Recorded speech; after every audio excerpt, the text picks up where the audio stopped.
여러분 안녕하십니까? 다양한 뉴스가 가득한 방송 아주TV 뉴스룸 준하연입니다. 4월 17일 수요일 뉴스 시작하겠습니다. 이른바 투톱으로 불리는 국무총리와 대통령 비서실장 후임 인선을 두고 윤 대통령이 여전히 깊게 고민하고 있습니다. 국민의힘이 새 지도부 선출을 위한 비대위를 꾸리기로 하면서 윤재욱 원내대표가 비대위원장으로 유력하게 거론되고 있습니다. 하지만 당대표 권한대행으로서 이미 야당의 공세에 맞서야 하는 부담이 커서 직을 받아들일지는 미지수입니다. 민주당 이재명 대표가 중동 갈등의 격화로 고물가, 고금리, 고환율이 겹친 이른바 3고 현상도 심해지는 상황에서 정부는 안 보인다며 민생 회복을 위한 긴급 조치를 제안했습니다. 한국의 인구 대비 AI 특허 개수가 세계에서 가장 많은 것으로 나타났지만 지난해 AI 분야에선 개발된 모델이 없고 인재도 되려 유출된 것으로 조사됐습니다. 다음 달 전국 분양시장에 지난해 같은 달과 비교해 10,000 가구 정도가 늘어난 20,000 가구 이상의 물량이 나올 예정입니다.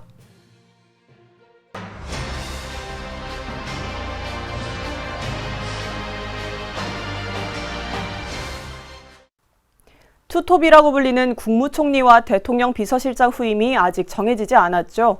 이를 두고 윤 대통령이 여전히 깊게 고민하는 것으로 알려졌습니다. 윤석열 대통령이 인적 쇄신을 두고 장고를 이어가는 상황입니다. 총선이 끝나고 엿새 만인 어제 소통을 강화하겠다며 대국민 메시지를 냈지만 이른바 투톱으로 불리는 국무총리와 비서실장 후임은 아직 정하지 못했기 때문입니다. 앞서 지난 11일 한덕수 국무총리와 이관섭 대통령 비서실장은 사의를 표명했습니다. 대통령실 관계자는 대통령이 비공개 일정도 잡지 않고 심사숙고할 예정이라며 오늘 내로 인선 발표는 없을 것이라고 전했습니다. 총리 임명의 경우 인사청문회와 국회 임명 동의를 거쳐야 해서 윤 대통령이 막판까지 후보자를 최대한 물색할 것으로 점쳐집니다. 비서실장 후보로는 원희룡 전 장관과 국민의힘 정진석 의원 등 여러 명이 잇따라 거론되고 있습니다. 국민의힘이 새 지도부 선출을 위한 비대위를 꾸리기로 하면서 위원장 후보로 윤재욱 원내대표가 유력하게 거론되고 있는데요. 하지만 당대표 권한대행으로서 야당의 공세에 맞서야 하는 부담이 이미 커서 윤 원내대표가 비대위원장직을 받아들일지는 미지수입니다. 국민의힘이 새 지도부 선출에 앞서 실무형 비대위를 꾸리기로 하면서 당내에서는 윤재욱 원내대표 겸 당대표 권한대행을 위원장으로 추대하는 분위기입니다. 하지만 윤 권한대행은 이미 원내대표로 야당의 거센 특검 공세에도 대응해야 해서 이를 반려할 수도 있을 것으로 점쳐집니다. 앞서 어제 국민의힘 국민의미래 당선자 총회에서는 중진 의원들 다수가 비대위원장 후보로 윤대행을 거론했지만 윤대행은 즉답을 피했습니다. 만약 윤 권한대행이 비대위원장을 맡지 않으면 다음 달 초 뽑힐 새 원내대표가 위원장을 지명한 뒤 비대위를 구성해야 합니다. 이에 따라 실무형 비대위 출범도 길게는 한 달 정도 지연될 가능성이 높습니다. 한편 전당대회의 경우 6월에서 8월에 개최해야 한다는 의견이 대체적이고 당권주자 후보로는 나경원, 안철수 의원 등 중진들이 물망에 올라 있습니다. 중동 갈등이 격해지면서 3고 현상, 고물가, 고금리, 고환율 현상도 다시 심해지고 있는데요. 민주당 이재명 대표가 이런 상황에서도 정부는 안 보인다며 민생 회복을 위한 긴급 조치를 제안했습니다. 더불어민주당 이재명 대표는 국회 최고위원회의에서 중동 갈등으로 3고 현상이 다시 심화하는데 정부가 전혀 보이지 않는다고 지적했습니다. 이번 총선에서 민생을 살리라는 국민의 절박한 외침에도 윤석열 정부는 말로만 민생을 3번 외친다며 비판하기도 했습니다. 이재명 대표는 재정이 적극적인 역할을 해야 한다면서 민주당은 선거 때 약속한 민생회복지원금을 포함한 긴급조치를 제안한다고 밝혔습니다. 민생회복지원금은 전 국민에게 1인당 25만 원을 지급하겠다는 민주당의 총선 공약이었습니다. 이 대표는 그러면서 이 지원금의 13조 원과 소상공인의 대출이자 부담을 줄여주는 데 1조 원 정도가 들 것으로 내다봤습니다. 이어 이런 조치는 국민 다수에게 필요한 정책이기에 포퓰리즘이 아니라며 안전벨트를 철저하게 준비하겠다고 강조했습니다. 우리나라의 인구 대비 AI 특허 개수가 세계에서 가장 많다고 하는데요. 하지만 지난해 AI 분야에선 개발된 모델이 없고 인재는 되려 유출된 것으로 확인됐습니다. 미국 스탠퍼드대 연구소에 따르면 한국은 인공지능 기술 개발을 위한 인적 경쟁력은 높지만 지난해 개발된 모델이 없고 인재도 빠져나간 것으로 조사됐습니다. 지난 2022년 기준으로 우리나라의 10만 명당 AI 특허 수는 10.26으로 조사 대상국 가운데 가장 많았습니다.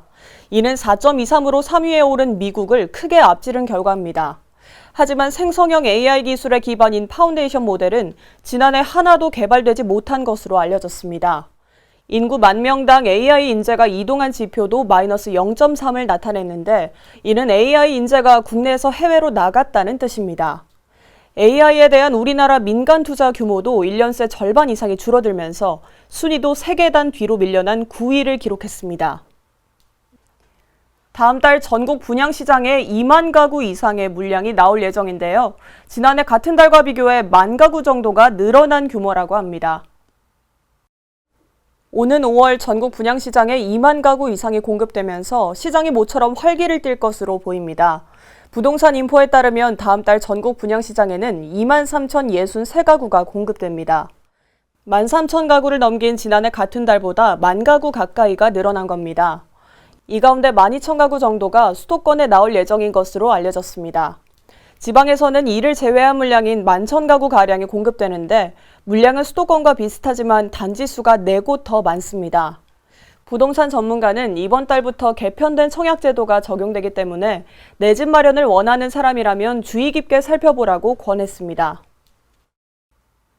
17개월 만에 환율이 최고치를 찍으면서 식품과 유통업계에 비상이 걸렸는데요. 먹거리 물가가 더 오를 수 있다는 우려가 커지고 있습니다. 원달러 환율이 1,400원을 돌파하면서 17개월 만에 최고 수준으로 오르자 가뜩이나 높은 식품 가격이 더 오를 거라는 우려가 나옵니다. 수입 가격이 비싸지면 원료를 들여와 만드는 밀가루와 설탕, 식용유 등의 가격도 함께 오를 가능성이 높습니다. 이에 일부 식품기업은 사업계획의 조정을, 유통업체는 공급선과 결제화폐의 변경 등을 검토하고 있습니다. 지난해 보험 사기 제보 건수가 4,500건 정도였다고 하는데요. 이에 따라 지급된 포상금은 총 19억 5천만 원인 것으로 알려졌습니다. 금융감독원은 지난해 접수된 보험 사기 제보 건수가 총 4,414건이며 이 가운데 80%가량이 적발을 도왔다고 발표했습니다.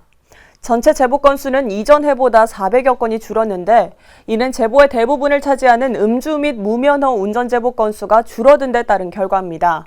한편 사기 적발을 도운 제보에 지급한 포상금은 이전 해보다 30% 정도 늘어난 19억 5천만 원인 것으로 전해졌습니다.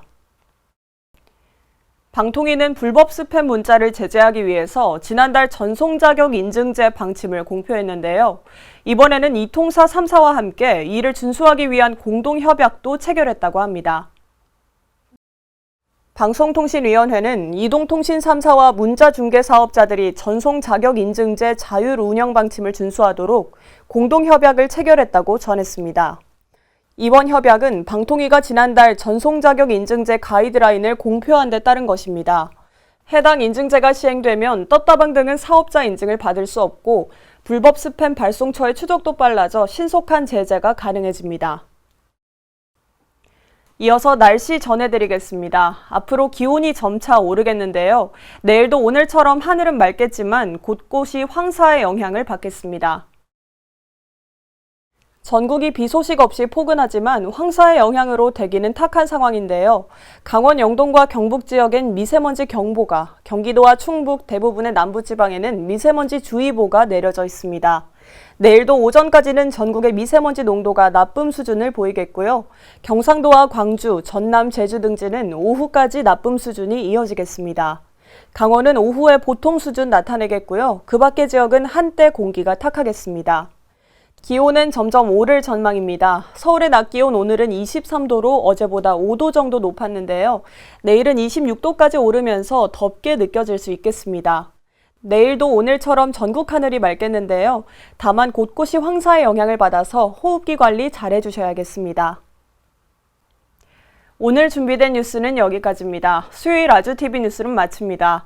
저희는 내일 저녁 6시에 다시 찾아뵙겠습니다. 시청해주신 여러분 고맙습니다.